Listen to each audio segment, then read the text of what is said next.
السلام عليكم شباب. اليوم عندنا هاي لينوفو الايديا باد 300. طبعا عندنا القبغ او القص السفلية او القبغ السفلي مكسور بالكامل مثل ما تشوفون من مكان القلابة. ايضا عندنا القبغ العلوي هم بكسر بمكان التثبيت مال البراغي. ومن الجهة الثانية مثل ما تشوفون ايضا عندنا كسر بالمكانتين. راح نصلح هاي المكانات ونكملها ان شاء الله، نعالج المشكلة بشكل كامل. طبعا راح نقوم به، راح نفكك اللابتوب بالكامل.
طبعا شباب مثل ما تشوفون هاي القطعة مفصولة من الكاسة بشكل كامل.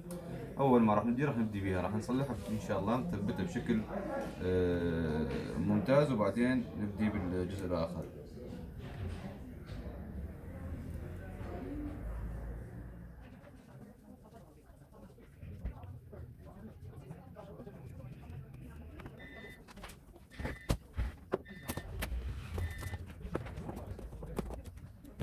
نسمي بسم الله شباب ونبلش نصلح الأشياء المكسرة إن شاء الله.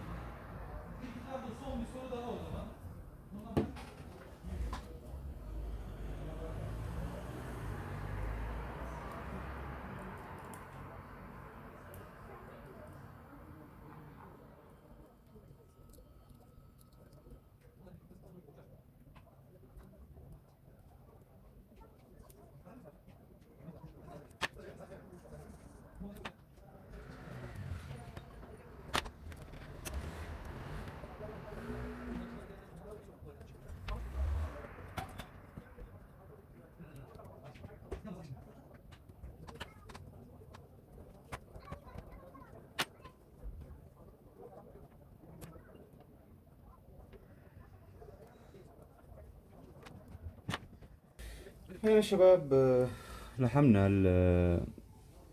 هاي المكان اللي كانت مكسورة مثل ما تشوفون، ثبتناها بشكل ممتاز، يعني صارت جدا قوية. زرعنا مكان البراغي مال القلابات مثل ما تشوفون. وهنا المكان الآخر كان بيها هم كسر، هم تم معالجته. مكان البراغي كانت خالعة من مكانه، زرعناها من جديد، شلعناها ولزقناها ورجعنا زرعناها مرة ثانية. هسه تقريبا الشغل بالقبض او القاعدة السفلية كمل، يعني بهالطريقة. هسه ننتقل الى الجهة الاخرى حتى نكمل تصليح ان شاء الله. طبعا شباب الحاضن مال الدي في دي، الحاضن مال الدي في دي هم مكسور مثل ما تشوفون. كان على القبغ العلوي، شفتوه هناك متشلب، بعدين يعني انتبهتوا عليه. فهذا لازم نرجعه بمكانه ونثبته بشكل جيد، هم نلحمه ان شاء الله ونشوفكم النتيجة مال الشغل. وصلحنا مكان الدي في دي شباب، زي ما تشوفون النتيجة حلوة.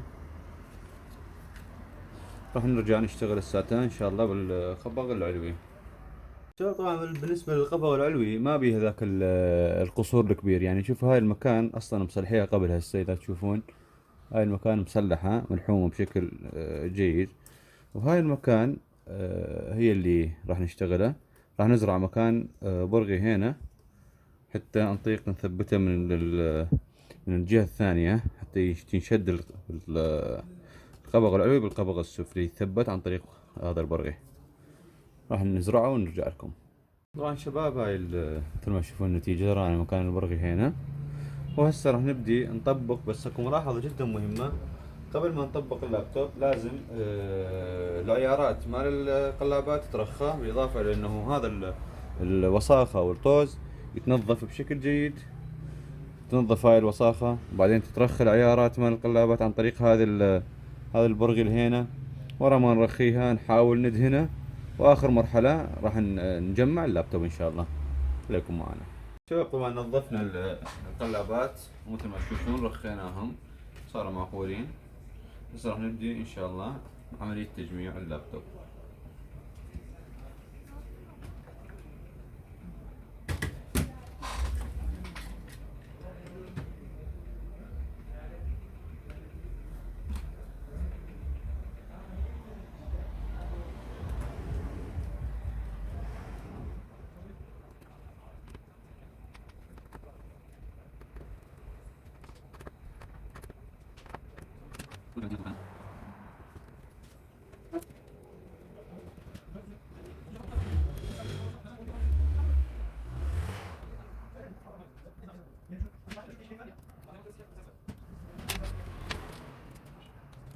مكانه راح نبدي نقعد الجزء العلوي. حط عليكم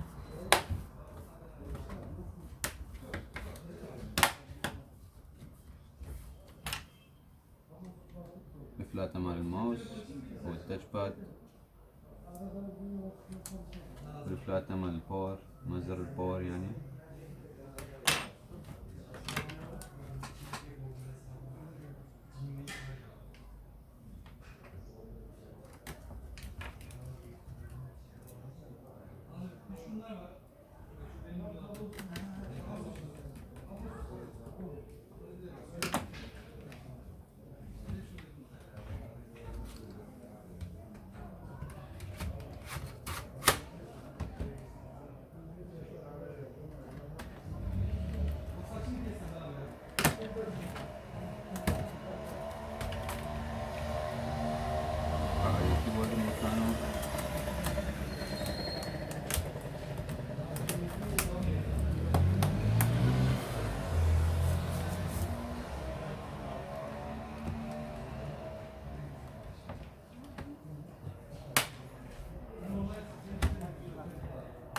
الهارد ديسك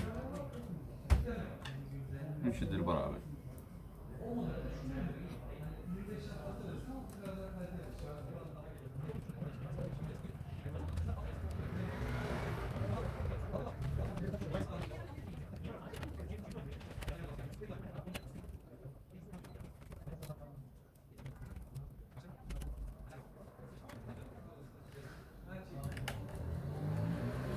طبعا شباب اكو نقص بالبراغي فراح نكمل النقص مال البراغي ان شاء الله.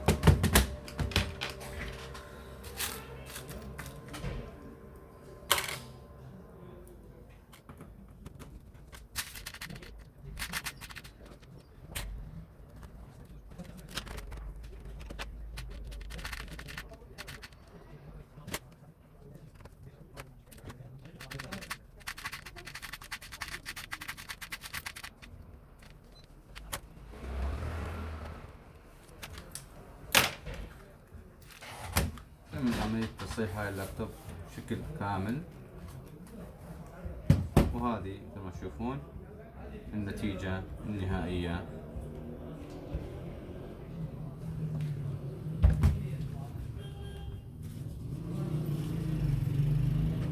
ظل عملية تنظيف اللابتوب. طبعا تنظيف اللابتوب يتم بهذه الطريقة.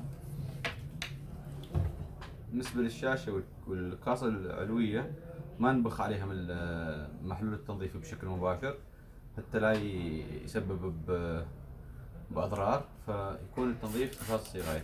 تبخ على الوصلة اللي راح تنظف فيها بهالطريقة هاي.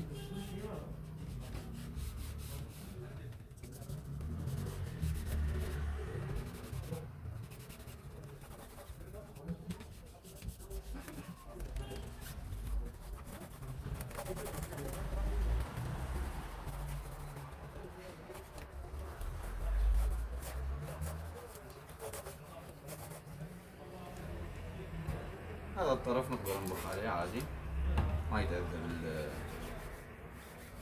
ما راح يفوت ماي على الأجزاء مع اللابتوب يسبب أضرار.